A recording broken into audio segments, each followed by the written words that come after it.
नमस्कार। बहुत बहुत नमस्ते आप सबको। आपने देखा अब तक कि किस तरीके से स्पेस एनर्जी और समय वेदों के अनुसार बना। तो यहाँ पे मैं फिर से समय से ही शुरू करता हूँ। तो हुआ क्या कि सृष्टि में आपका जब सारी ऊर्जा फैल गई, ईश्वर ईश्वर ने, परमात्मा ने, जब स्पेस एनर्जी जो है, जो एनर्जी सब फील्ड्स में फैल गई, उसके बाद एक झंझनाहट हुई जिसे कहते हैं वाइब्रेशन, कंपन। उस कंपन ने और ऊर्जा ने मिलके पार्टिकल्स बनाने शुरू करे। ठीक है। जब पार्टिकल्स बनने शुरू करे तो जो सबसे पहला पार्टिकल निकला, वहीं से समय की शुरुआत हुई।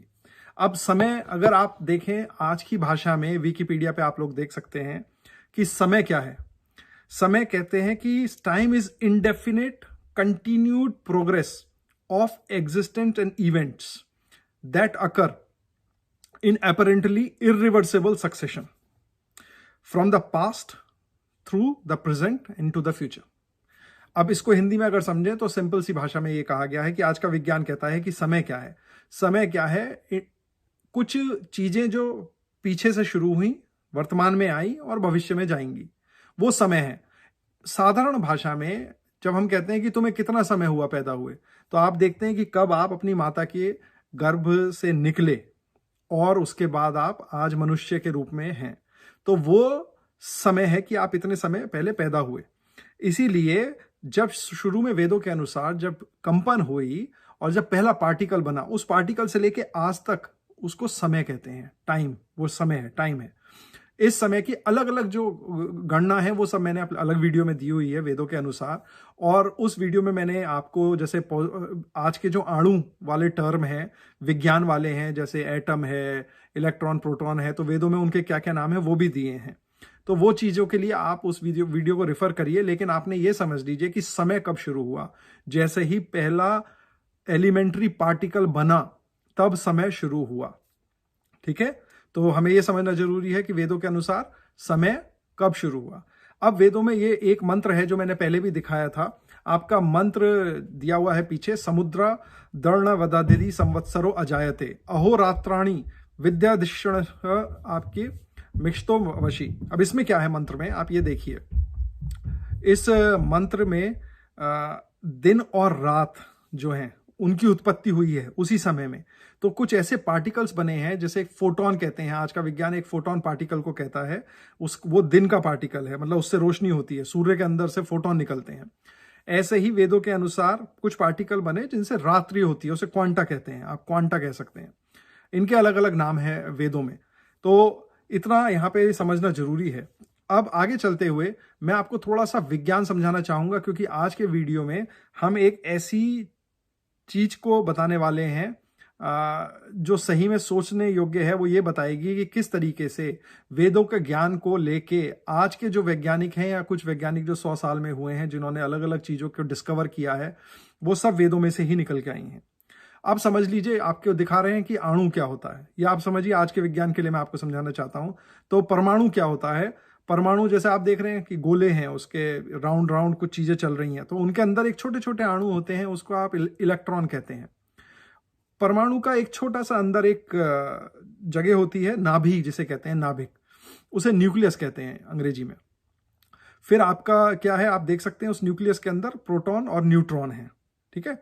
तो ये परमाणु है। सृष्टि की सब चीजें परमाणु से बनी हुई हैं। सब चीजें जो भी हम देखते हैं, हर चीज परमाणु से बनी हुई है। कोई भी ऐसी चीज नहीं है जो बिना परमाणु के ना बनी हो। अब आपने जैसे देखा, जो चार्ट आप देख रहे हैं उसमें इलेक्ट्रॉन दिया गया है, उसको ई लिख के माइनस में लिखा गया है।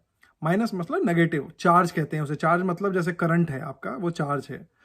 तो माइनस का चार्ज इलेक्ट्रॉन पे होता है। लेकिन हर चीज का विपरीत भी परमाणु, विपरीत पार्टिकल या अणु जो है सृष्टि में बनाया गया है।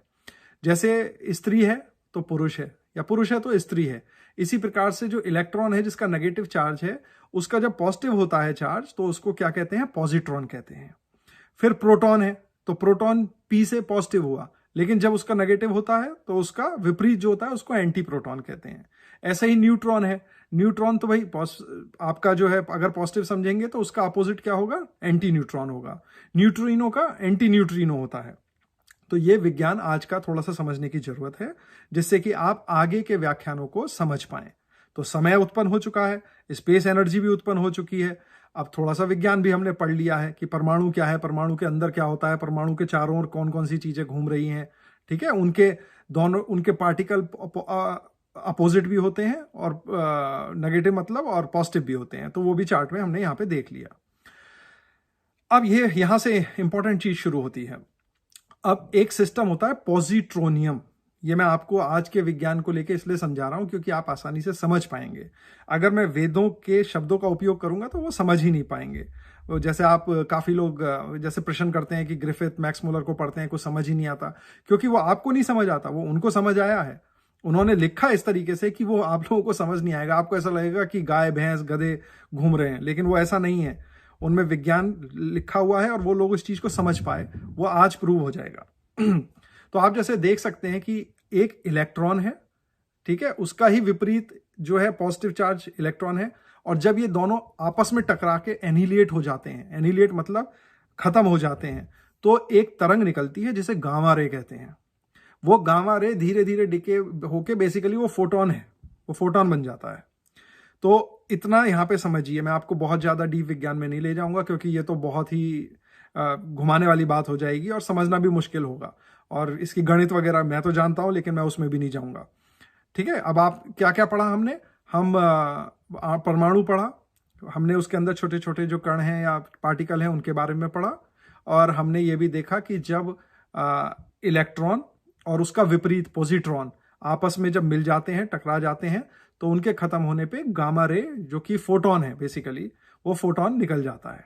ठीक है, अब आप चित्र में भी कुछ ऐसा देख सकते हैं कि जब वो मिलते हैं तो ऐसी ही एक लाइट से फोटोन निकल जाता है इसके अंदर से। अब ये मंत्र बहुत इंपॉर्टेंट है, ये आपका जो मंत्र है ये मंत्र है 144 मंत्र है, ये मंत्र ऋग्वेद का है।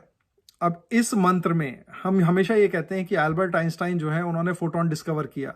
अरे भाई आप ये बताइए, सारी चीजें ही जो है वेस्टर्न आपके वैज्ञानिक ही ढूंढेंगे, कुछ भारत में कभी कोई नहीं ढूंढ पाया या दुनिया के और किसी हिस्से में कोई नहीं ढूंढ पाया।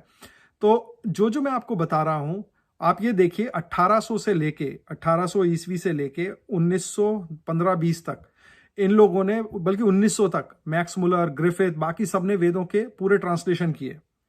अब जब इन्होंने ट्रांसलेशन किए तो जब मेरे जैसे साधारण आदमी को पता चल सकती हैं तो उनको तो बिल्कुल पता होंगी, वो तो बड़े बड़े स्कॉलर रहे हैं। लेकिन उन लोगों ने क्या करा, उन लोगों ने मेहनत करी, वो कर्म करने वाले थे, मेहनती लोग थे, गुलाम नहीं थे मानसिक रूप से।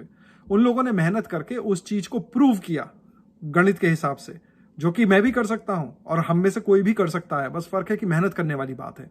अब लोग कहते हैं कि भाई आप क्यों नहीं करते, आप ये चीजें बता रहे हैं।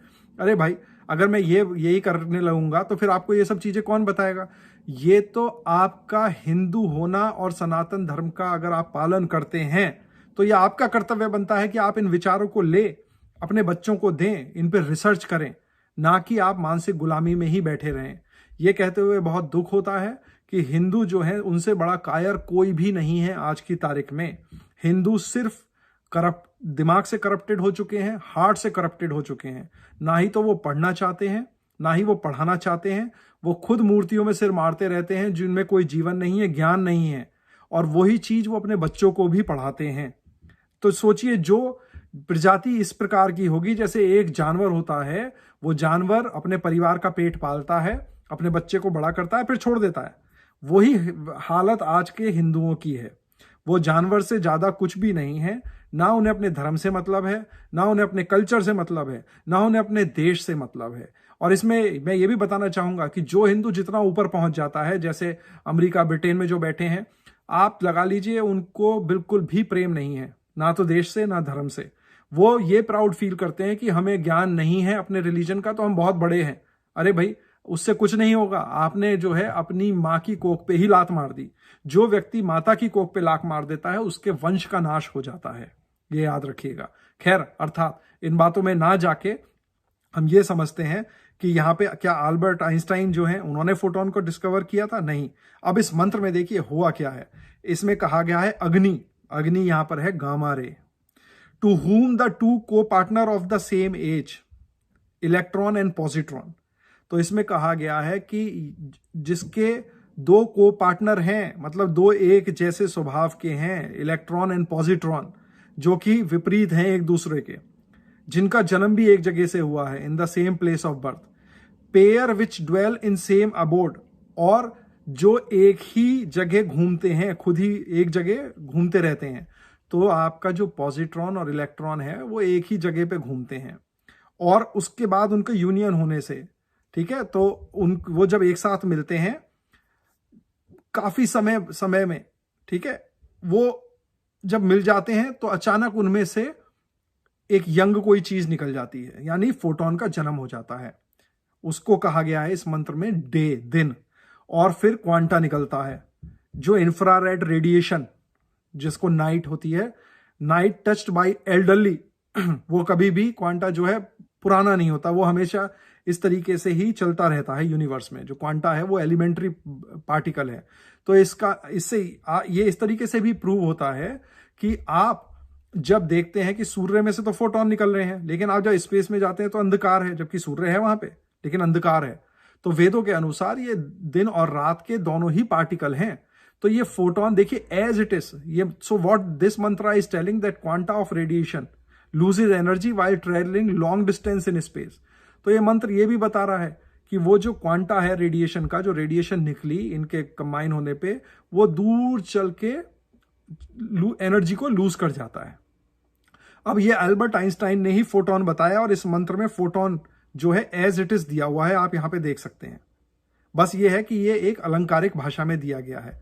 अब इसको एज इट इज अगर कोई रख देगा तो ऐसा लगेगा कि ये सब क्या है, लेकिन अगर इसको प्रॉपर तरीके से रिसर्च किया जाए, समझा जाए, और फिर जैसे अल्बर्ट आइंस्टाइन ने रखा, जो महान कार्य किया, तो उन्होंने वो डिस्कवर किया, करके दुनिया को दिखाया। लेकिन लिया कहां से? सब वेदों में से ही ये विचार लिए गए हैं।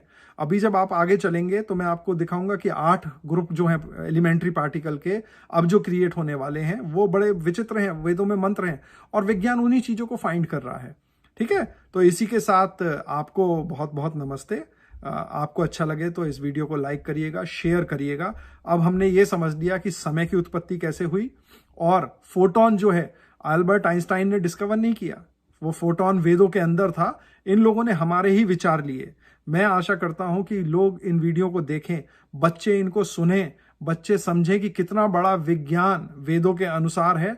और हिंदू जो खास तौर से जो तथाकथित सनातन धर्मी हैं, जो मूर्तियों पे सिर मारते रहते हैं, जबकि आप ये लगाइए, जब महमूद ऑफ गजनी ने सोमनाथ पे हमला किया था तो सौयों पंडित चिल्लाते रहे कि महादेव आ जाएंगे, लेकिन कोई महादेव नहीं आए, और कोई आता भी नहीं है, क्योंकि वो ईश्वर है ही नहीं। सारी मूर्तियां, वो तो महापुरुष थे, चले गए वो। आप लोग आज भी उन्हीं पे सिर मारते फिर रहे हैं। अगर आप लोगों ने ये विज्ञान लिया होता वेदों का, तो आप आज की तारीख में शक्तिशाली होते, आपके बच्चे जो है वैज्ञानिक होते बड़े बड़े। लेकिन कर क्या रहे हैं? आप भी गुलाम हैं, अंग्रेजों के यहाँ कोडिंग करते हैं, वहां पे उनका कार्य करते हैं। आपके बच्चे भी वैसे ही ऊपर ऊपर उठ रहे हैं, वो भी यही कार्य करेंगे। तो अगर ओरिजिनल विचार चाहिए तो आप लोगों को वेदों के इन विचारों को लेना पड़ेगा, और उस पे आप लोगों को या आपके बच्चों को रिसर्च करनी पड़ेगी। आत्म स्वाभिमानी बनिए, आत्म स्वाभिमानी बनिए। गुलाम बनना तो बहुत आसान है, आत्म स्वाभी बनना और वीर बनना बहुत मुश्किल है, वो तो कुछ बिरले ही होते हैं। इसी के साथ आप सबको नमस्ते। भारत माता की जय।